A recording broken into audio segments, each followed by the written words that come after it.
Здравствуйте, дорогие друзья! Меня зовут Жаргал Бадагаров, и я очень рад сегодня представить вашему вниманию второй сезон нашего проекта «Бурядар Доорил». В этом сезоне мы будем с вами разбирать песни, и я хотел бы попросить вас в комментариях к этому видео оставлять свои пожелания относительно тех песен, которые вы хотели бы услышать в нашей передаче. Сегодня мы с вами разберем песню «Басылнай доң» в исполнении Мыдумы Даржиевой. «Басылнай доң» переводится как «девичья песня», и она повествует о том, как девушка грустит о своей матери и вспоминает о том, чему ее научила мама. Итак, приступим.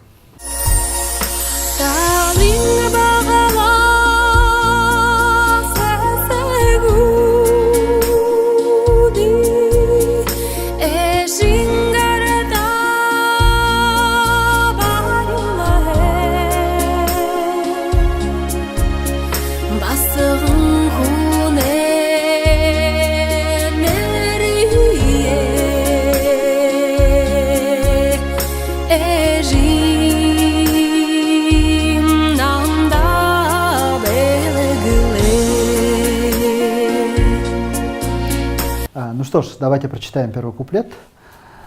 Талым бағласы сігуді, ижин ғартта бари ол хеп. Басығын күнен рейі, ижим намды былығылы. Данный куплет состоит из двух предложений. Первое предложение — это первые две строчки.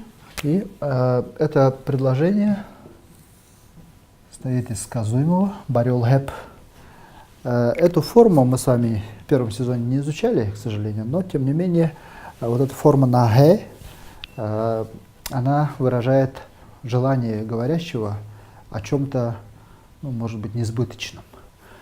То есть барёлха — это барёл, это значит корень глагола, который означает вручать.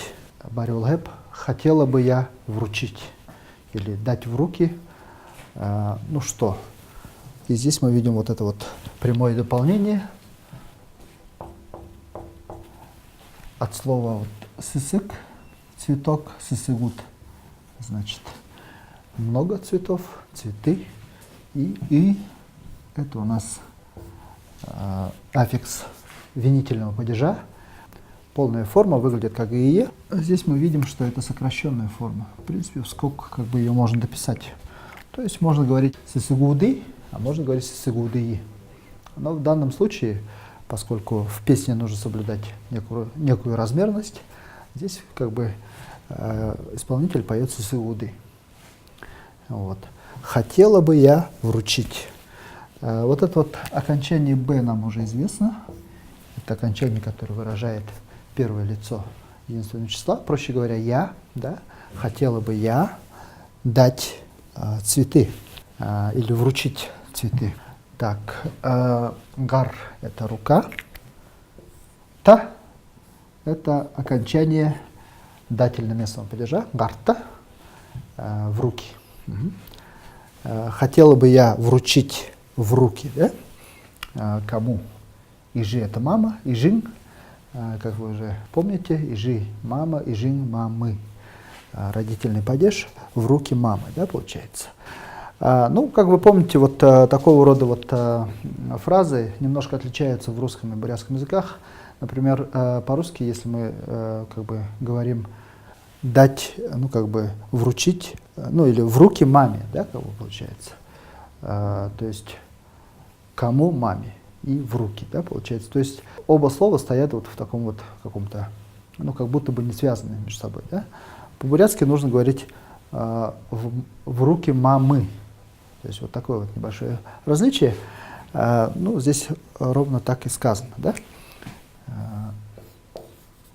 Я хотела бы дать в руки маме или в руки мамы цветы. Так, вот здесь вот это слово очень интересное. Багла. Багла означает связка, пучок, может быть, да? И также это означает букет.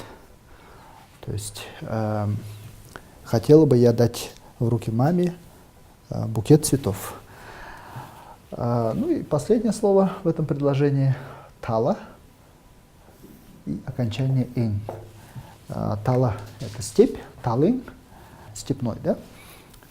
Степные цветы в данном случае.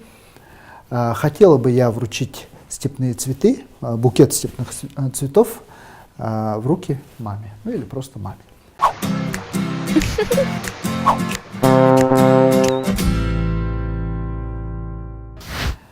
Давайте приступим ко второму предложению. Структура этого предложения примерно такая же. В самом конце, как вы уже догадались, стоит глагол, который, в принципе, как бы скрепляет все это предложение, да? Былыглы, былык – подарок, былыглыхы – дарить, былыглы, когда мы х просто убираем, и два гласных у нас как бы образуют одну гласную долгую.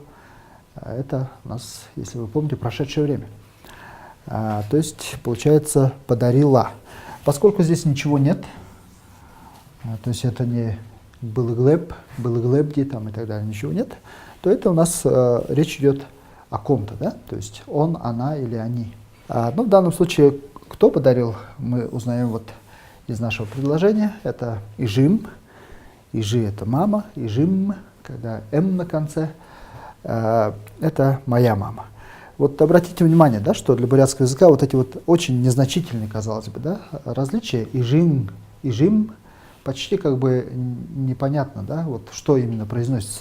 Но тем не менее, как бы для носителя бурятского языка это очень важное различие, и каждый бурят очень четко слышит, что там было произнесено. Ижим – это моя мама, ижин – это мамин, да, получается. Так, моя мама подарила нам, да, это мне. Так, что подарила? Здесь мы видим, вот опять же, да, как в конце первой строчки или первой части предложения мы видим вот здесь вот некое слово в том падеже, который оформляет прямое дополнение. Вот. Ныра – это имя или честь, да, может быть, подарила мне честь. Да? Басрын хунг. Басрын – это девочка или дочь, хунг – человек. Басрын хунг – это, может быть, дочка. Да? Басрын хунэнэрии – девичью честь. То есть моя мама подарила мне девичью честь. Давайте еще раз переведем полностью весь куплет. Я хотела бы вручить в руки мамы букет цветов степных.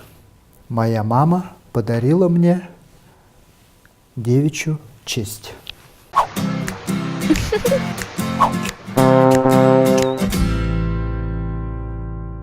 Итак, мы с вами разобрали один куплет этой песни «Басханная дом». Остальные куплеты по структуре схожи с этим куплетом, так что, я думаю, для вас не составит труда разобраться в смысле оставшихся куплетов. Вы можете использовать словарь, можете спрашивать у своих знакомых, и также можете задавать вопросы в комментариях.